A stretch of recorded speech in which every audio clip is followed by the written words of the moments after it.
Alam mo bang 5 to 7 minutes away lang pala ang Plaridel Heights sa Santa Rita Exit? Kasi naman, dalawa pala yung gate nila rito. Meron nga malapit sa Meralco o Agnaya kung papunta ka ng Malolos o Pulilan.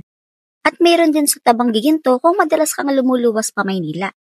Nag-o-offer na nga rin pala sila rito ng 2 bedrooms bungalow na napaka-modern naman ang design. Sa ganda nga ng unit, hindi mo na kailangang i-dress up pa. Kasi kung ano nakikita mo rito, yun na rin pala ito-turn over nila sa'yo. Naka-smart lock na nga din pala sila rito at may pasunod na rin silang CCTV. Isa pa nga sa nagustuhan ko dito ay may abang na pala tong bungalow nila. Kaya naman pwedeng-pwede ka na magpa-second floor.